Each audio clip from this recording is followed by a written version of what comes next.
I'm Jack Kennedy, and they hit a lot harder in my opinion too. What is up, everybody? My name is Keelan McNamara, and everyone's got a plan until they get hit with my views. I am Hunter Boss. He just wanted to go to the distance by the looks of it, but he couldn't even do that. And this is the MMA Island Podcast. Hello, everyone, and welcome to the MMA Island Podcast. I am Jack Kennedy alongside Keelan McNamara and Hunter Boss. We are here today with another phenomenal episode ahead of us. A main event prediction for this upcoming fight night this Saturday, actually today, whenever this comes out. Amanda Nunes, Juliana Pena has unfortunately been suspended because I believe a COVID thing related to Amanda Nunes' camp. And we're going to be talking about an interesting thing, our favorite fight night non-pay-per-view event that the UFC has ever thrown down. There's been a lot of good ones, recent ones, and ones that have gone way back, which I'm very interested to see what you guys have to say about it. Let's go ahead and get into it, though. A very interesting middleweight matchup in the main event between Uriah Hall and Sean Strickland. Hunter, what do you think about this fight? This fight's going to be fun to watch. You know, it's going to be a stand-up brawl between two fantastic middleweight strikers and one Uriah Hall who is just absolutely insane and has the craziest knockouts we've ever seen. And Sean Strickland, on the other hand, is coming back from adversity and he's battling his way back up to the middleweight rankings. So it's going to be a fantastic fight night altogether. But when it comes to predictions, I can't oversee Uriah Hall in this one. I think Uriah Hall will take this home in some way. I think he's getting better with every fight he's been going into. So I'm going to say maybe third round knockout, but I think Uriah Hall is really going to soften up Sean Strickland with a lot of good jabs and good side kicks to keep him spaced away. But then it's just going to come out of nowhere, and he's going to get a really phenomenal knockout third round. Yeah, it's a great fight. It really is. And like we say so many times, people are going to look past this. They're going to be looking at something else, and then they're going to see a highlight reel knockout straight afterwards. So don't miss it. I'm so happy for Uriah Hall on a non-biased personal note, because this is a guy who's finally realizing his potential, his God-given talent. And we've seen how good he is and how good he can be to a degree that we always knew he could. And in Sean Strickland, make no mistake, he's facing a tough prospect in front of him. Strickland mightn't be the highest ranked middleweight. He might not be the most well known, but he is one of the toughest. This is a guy who can give a punch and he can happily take one. He can give a leg kick. He can take a leg kick. And Uriah is really going to have to be at his best to get past him. That being said, I'm with Hunter on this one. I think Uriah does get it done. And I think a big part of this is Sean Strickland's a very friendly guy. He's an incredibly blunt and out there personality, which in many ways I respect, but in many ways, no filter can sometimes be a bad filter. And I'm almost kind of intrigued as to whether Sean Strickland talks so much that he actually pisses Uriah Hall off to such a degree that Uriah finishes this, because that's something I can see happening. We all know Sean Strickland likes to talk in the middle of the octagon, and it is entertaining. But if you get on the wrong side of Uriah Hall can nuke you in a second. And we've seen that countless times, most notably the Ultimate Fighter with that ultimate spinning heel kick. So a part of me thinks this is what's going to happen. I think Uriah has finally got his mentality right, which is, of course, amazing in its own right. I think he's going to manage the distance. He's going to be very composed. And then I think he's just going to let something massive go, and it's going to be a second or third round knockout. Yeah, I got to respect that. I really like it. It's interesting, this fight, because Sean Strickland, it's actually kind of an odd matchup to have as a main event, but I love it because I think it's very evenly matched for me. And before we go into this, I actually disagree with you guys. I think Sean Strickland is going to win this fight. And it's actually because of the personality that you just mentioned there. He might piss Uriah Hall off, but in return, it's Sean Strickland being so open with himself and so calm, so confident. Since the accident, really before that, Sean Strickland was not really anybody you thought about in the UFC. Since then, his perspective on everything has changed, and the fighting style has changed too. He's confident. He goes out there and does what he does. He fights not reckless, but he isn't holding anything back. The reason I think Sean Strickland beats Uriah Hall is that from what I've seen of Uriah Hall as of late, he is starting to improve and win fights consecutively and not be inconsistent and do really well. but he starts fights so slow. If Uriah Hall, and what I would love to see, I really like Uriah Hall. You can't go a great guy and everything, but what I saw with the Anderson Silva and the fight before that, well, Anderson Silva and then Chris Weidman, but that's kind of that one's a weird thing, you know. That's a write off. Yeah. It is, you know, and you can't hold anything against that. But in those fights, and the one before Anderson Silva, he won, but he didn't really do too much until the fight got in the later stages of it, and then he realized he has to, step up the pace. I think that is going to be the biggest detriment to Uriah Hall. In contrast to Sean Strickland, who is always going forward, he's always throwing stuff, he's being confident. I think if Uriah Hall doesn't face someone like Anderson Silva realistically didn't have much of a shot against Uriah Hall. I don't think his chin wasn't there, and then once Uriah Hall just started landing the powerful shots, it was pretty much over. A guy like Sean Strickland who can take a punch, and can put on his own game plan against Uriah Hall. I think that could be a really dangerous matchup for Uriah Hall because he can just work the leg kicks, mix it up and everything, keep him guessing and not let Uriah Hall be able to let those first two rounds go and then pour it on in the third and fourth because Sean Strickland's game plan will be around that. So that's kind of my breakdown of it. I think Sean Strickland will be able to maybe get a fifth round TKO or fourth round TKO. I don't think this fight goes to the distance. I think these guys are too powerful, too explosive. But there's a lot of stakes on it. It's such a weird time in the middleweight division where Uriah Hall and Sean Strickland are fighting for a top 10 spot. And I love it. I think it's a very, very even fight. And I have Sean Strickland winning. I don't know why. I mean, that's why. But, based off the form, you would think to pick Uriah Hall. But I think Sean Strickland's going to just put up too much of a weird game plan. And I don't think Uriah Hall, especially with the way he doesn't take things that go terribly against his opponents, even if it's not his fault, great. Even if that's in like the very, very back of his mind, if he gets off to that slow start again, I think Sean Strickland kind of just takes control of the fight and gets his rhythm going. And by the time Uriah Hall starts to ramp it up, I think Sean Strickland will have it figured out. So that's my prediction for the fight. That's fair. I've got to respect it. It's a good breakdown right there. But the one problem there's a few problems I have with this matchup is that Sean Strickland, when he comes forward always, which I love about Sean Strickland, but he doesn't move his head when he's moving forward either. Yeah, fair He's enough. kind of a stationary target. And you can't be a stationary target against Uriah Hall, especially with how good he is off of his back foot. We've seen so many different knockouts from Uriah Hall when he's fighting off his back foot. So when Sean Strickland enters the octagon, if he's more calculated and more kind of, how do you put it, maybe less forward in the way he fights and more just he's going to take a step back, analyze what his opponent's doing, and then strike.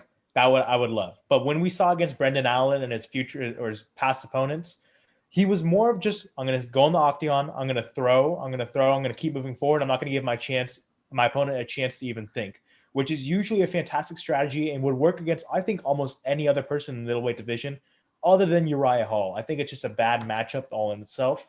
So, but I love how they have two of the middleweight strikers coming in. We don't see a whole lot of middleweight strikers other than Israel Adesanya and Robert Whittaker in the top division.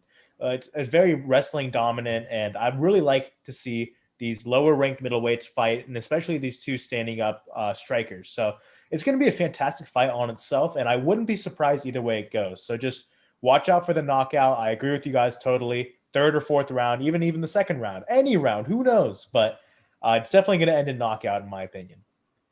Yeah, I think, Jack, you make a very good argument for Sean Strickland. I'm certainly not against it. But the evidence that you use to give Strickland the win, I use for Uriah. And the reason that I do it that way is this. Everything you said, of course, as we've just said, is correct about Uriah, and that he takes things that doesn't go his way very badly. But we've only ever seen Uriah deal with this in a negative context. We've never seen him on a streak where he's tapping into his true potential and his true form. That means he might actually deal with this way better than if he was on a 3-fight losing streak. He's on a 3 or 4 fight winning streak now. And yes, I fully agree with you. Anderson Silva is not the Anderson Silva of 6 or 7 years ago. And yes, Chris Weidman was very, very unfortunate, and I would never hold that against him at all. but they were still good wins. And you still have to go into the octagon, and no one ever gives you them. You still have to go and take them. So I think with Uriah Hall finally on a run, I think with Uriah, the first 2 or 3 wins are the most difficult. I think the rest comes in tune with that. And ultimately, he'll either prove me right or he'll prove me wrong. But I'm throwing the dice in Uriah Hall. And I think him tapping into his potential will finally see him realize his true talent. Because I've said this to many, many people, and many times, of course, I've been laughed at because it would have sounded ridiculous a couple of years ago. On his day, i.e., tough with that knockout, with his God-given talent and ability, Uriah Hall's a top 5 middleweight, and I'll fight anybody who says otherwise. I don't even care. He is that naturally gifted, and if he can get past someone as tough as Sean Strickland, top 10 really should be watching out. Yeah, hey, I mean, I can't disagree with that. This fight, the thing is, you will have to wait to see it until it actually happens because we don't know what a 4 fight win streak Uriah Hall looks like until now. Dealing with that, it's gonna be awesome. A very interesting main event. Now on to some more sad news. Amanda Nunes versus Juliana Pena has been at least postponed, pulled off of the UFC card. Very disappointing. But what do we make of this news? It's definitely depressing to hear. I think the reasons due to why it was called off was Amanda Nunes tested positive for COVID-19. Yeah. It's always just sad to see a fight cancel, especially a co-main event for such a big card. But there are other fights on the card that will live up to the hype.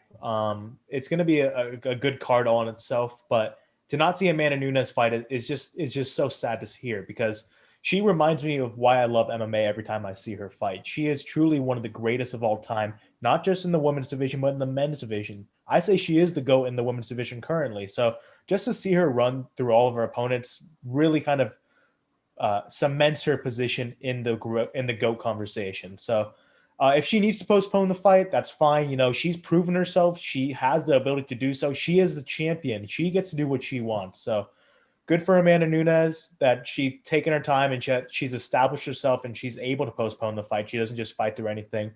And I hope to see her soon. I hope hopefully it's not too bad of COVID-19. We've heard where there's detrimental cases where it really hurts the fighters, and we've heard, hey, they're positive, but not too many symptoms. Let's hope it's the second option here. So, yeah.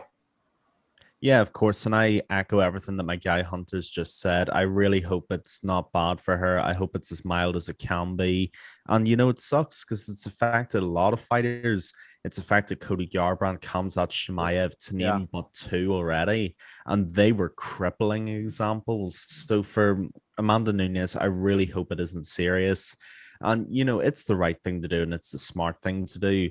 And, thankfully, I haven't seen this, but there'll always be someone out there who makes something up ridiculous about her ducking a fight or something like this.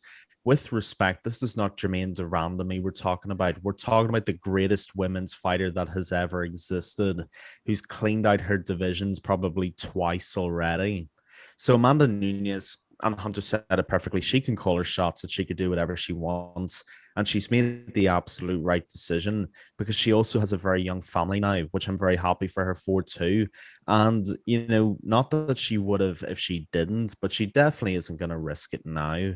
It makes no sense. So I'm glad she's made the smart decision. And I do look forward to seeing this fight in the future because Juliana Pena, very tough woman in her own right.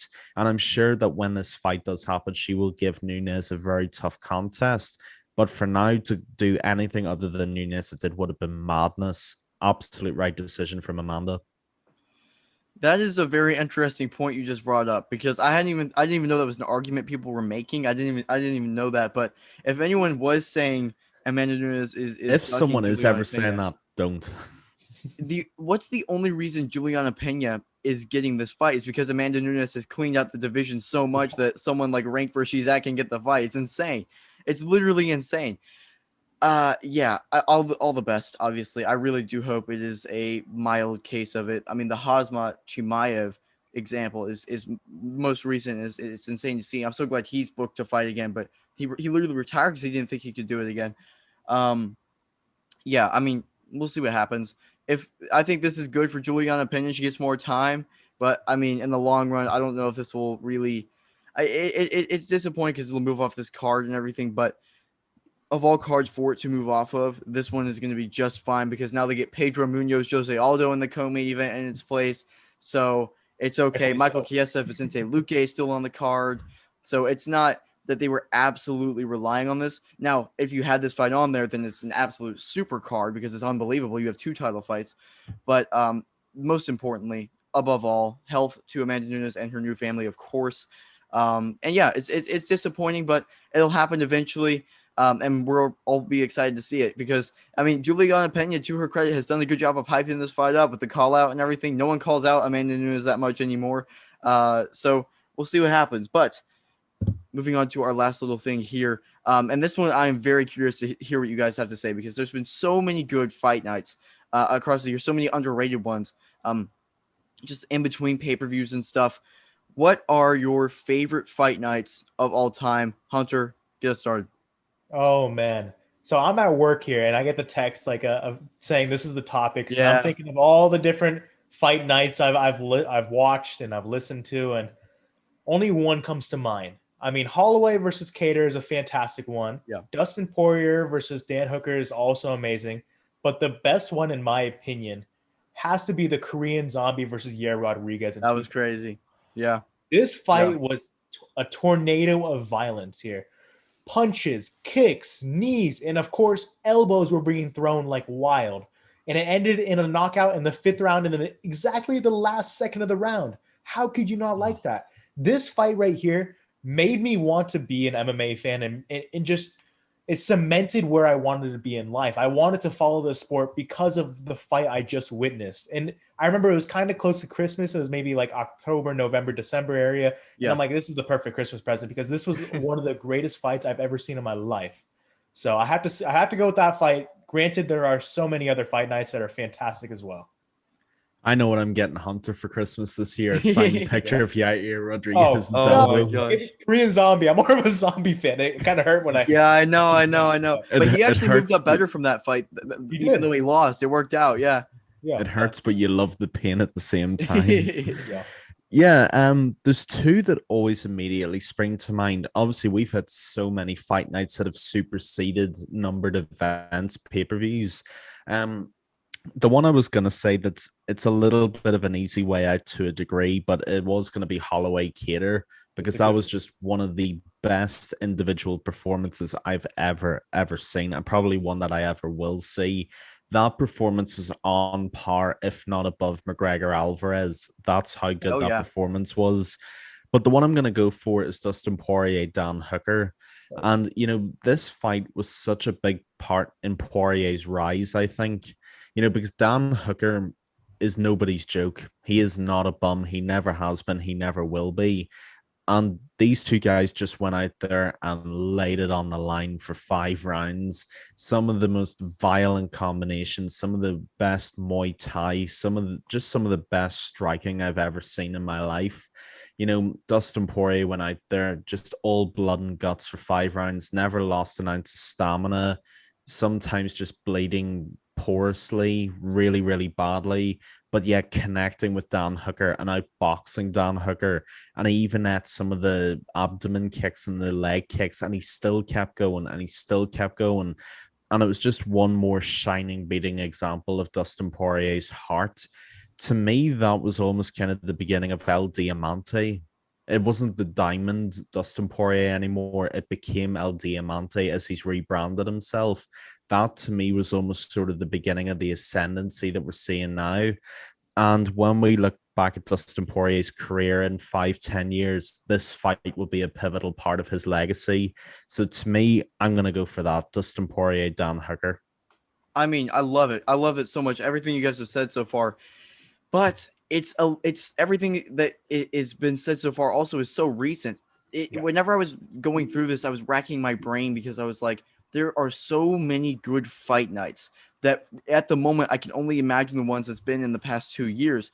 So I went and then I started thinking some more and everything about just fight nights that forever ago.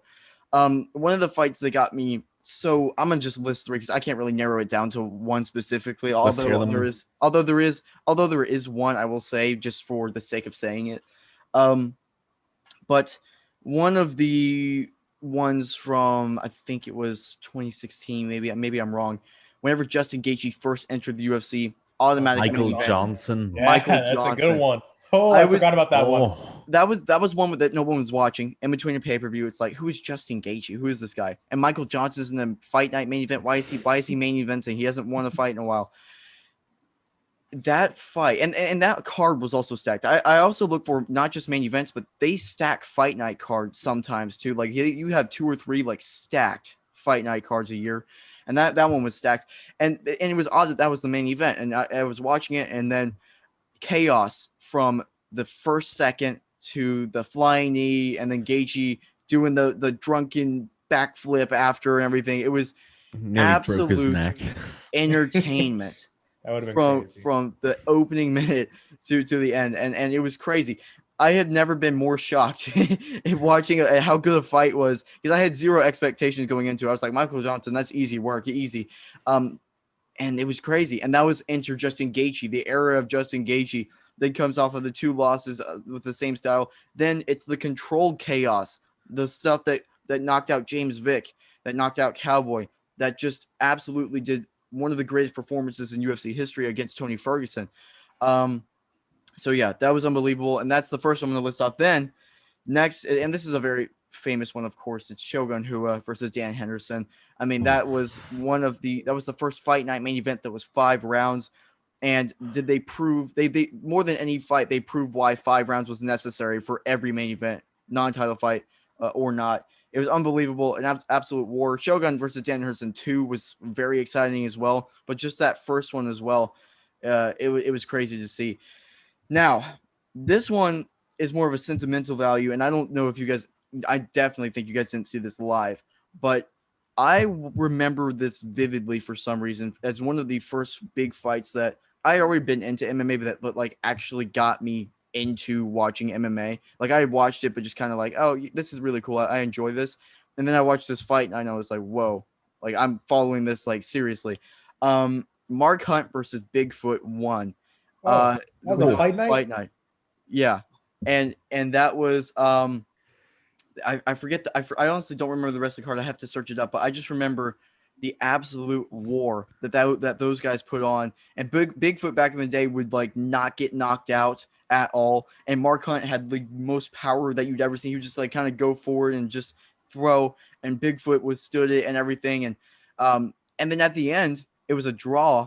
But if you scored it any different, you would have to disagree with it because the fight was so close. It was unbelievable.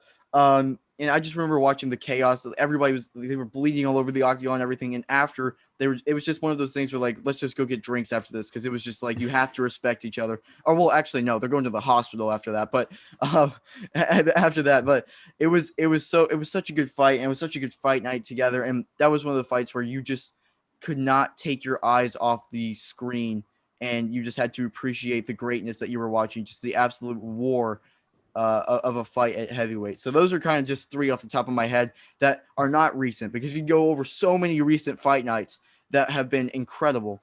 Those are some of the older ones that I appreciate so much that have just been amazing. And there's so many other ones that I'm not even mentioning right now. I hope people will drop in the comments any of the ones that we're not remembering, but just it's so good. I love fight nights so much, and there's so many underrated ones that will not be mentioned, but just if you told me them, you remember watching it and just enjoying everything about it. So yeah, that's probably it for me. Jeez, Jack, that was a fantastic freaking list right there. I feel like I was reliving every single Right, fight you mentioned. right. And every time you mentioned that, I was like, oh my god, what about this moment? And then this moment, and this moment. No, that was fantastic. I kind of feel stupid with my pick. No, actually, you know, I'm No, gonna you gotta stick stick with with that. You it gotta 'cause stick with that. That's a good pick. I gotta Yeah, stick with it yeah, because this is one of the fights that like got me to watch yeah, UFC, because yeah. I wasn't always a UFC fan when growing up. I only turned a UFC fan was around like 16, 15 years old. So Yeah. that was around the time when I started watching, and that's what cemented me being a fan. So Yeah. I got to give it there. Not Holloway, Yara versus Korean Zombie, fantastic fight. But honestly, we got to be so happy that we have so many to choose from, really, because if we're having this much conversation and we're not really repeating anyone else's answers here, that's how you know the UFC has so many fantastic freaking fight nights, And that's not even talking about the preliminaries. That's just talking about the main event itself. So if we're talking about preliminaries on a fight night card, this conversation can go on for days here. So I'm just so happy we've had so many good fight nights, and I'm so happy we had a good fight night last week too, because Sandhagen versus Dillashaw, Oh I my almost thought gosh. about mentioning it because it was a fantastic fight. We debated on the podcast back and forth whether or not who won the fight. And if you don't know who won the fight, that's how you know it's a fantastic fight in general. So I got to give it to the UFC. They've been doing a fantastic job lately, but they've been doing a fantastic jobs for years and hopefully years to come. Yeah, credit to you, Jack, for that list. That was killer, dude. Just so many unbelievable fights. When you get Vietnam flashbacks from UFC fight nights, you know you've gone through something good. You know that they're special to you. And I'm never gonna argue with any of the fights that any of you guys said because I remember damn near all of them. I think I don't think I quite remember Mark Hunt Bigfoot Silva UFC Fight Night 33. Yeah. I don't think I saw Way that back, one. way Yeah, I back. don't But remember if I'm going to all the name the other ones I UFC have number seen. and Yeah, Yeah. come on. Well, yeah, he had the Wikipedia out searching. Yeah, he's got it right there. Yeah. I don't know what you're talking about. No, just so many amazing fights, man. They really, really are. In many ways, I look forward to fight nights now more than a lot of Oh pay-per-views yeah, yeah. because with fight nights, you get so many bangers. You really, really do. And you get you're almost able to appreciate fighters before their pay-per-view material. And one thing that I really like about fight nights is that you don't see as many casuals almost engaged in them because they serve a very particular Yeah. purpose and being for people who are blood tied to the sport. So that's why I love them so much. And damn near every fight night we've had for the last 2 years has been a card of the year contender. And again, that is how you know you're in the middle of something really, really good. They just bring so much damage. They bring joy, and they are just amazing spectacles. Honestly, you guys are just saying exactly the truth. It's just fight nights, and I feel so bad because there are so many that I just love. There's too many. Like I could name seriously like 50 fight nights that were unbelievable. And I'm probably not even exaggerating there. Like 50, like a solid 50 that were like must-watch cards. And I wish I did a little more research because I want to name it like as many as possible. But one I will say as well that just kind of popped into my head, and I remember this because whenever I was a lot younger when this happened, but I remember it so vividly because I wasn't able to watch it live, but I had to rewatch it, and I turned off all notifications and everything. But I was so excited to see it because it was such a stacked card at the time, and it was a fight night. It was shocking. It was Fabricio Verdum versus Travis Brown for a title shot. And the co-main event was Cowboy Cerrone versus Edson Barbosa. And Barbosa had just been on a long winning streak, so had Cowboy. And Cowboy won by a submission. It was crazy. And obviously, Travis Brown, Fabricio Verdum, we see those highlights all the time and everything. So actually, that was the second fight, but there was other highlights. That was the one where Fabricio Verdum won and then got to challenge Cain Velasquez and won. So there are just too many. It's so good. I love the UFC and everything that's been going on from it. And just, man, it's so great to just think about, like reminisce almost about all the fight nights and everything, but just be so excited because they keep getting better and better and better. I mean, a long time ago, you had one or two like really good fight nights per year. Now we're getting hyped up for every single fight night as a potential absolute, like, you have to much watch card. I mean, just look at seriously Corey Sandhagen versus TJ Dillashaw. How fun was that fight? The nerves I got for watching the TJ Dillashaw Corey Sandhagen fight is like watching a pay-per-view. It seriously felt like that, and the fight lived up to it. I'd say it's in the top 3 for the fights of the year. I'd have to review it before I say it's a front runner, but it could very well be a front runner for fight of the year. It was just an absolute war, and that one was literally last Saturday. So it's so great to see, and it's so great to just talk about the amazing fight nights and just give credit to the UFC for putting on these such great shows. Yeah, Keelan. Guys, I've got another honorary shout that I'm going Yeah, to give definitely. you. Yeah, Cain Velasquez Jr. dos of Santos. course. That was UFC a fight Fox night? 1. Yeah, That's that wasn't even a insane. pay-per-view. Yeah.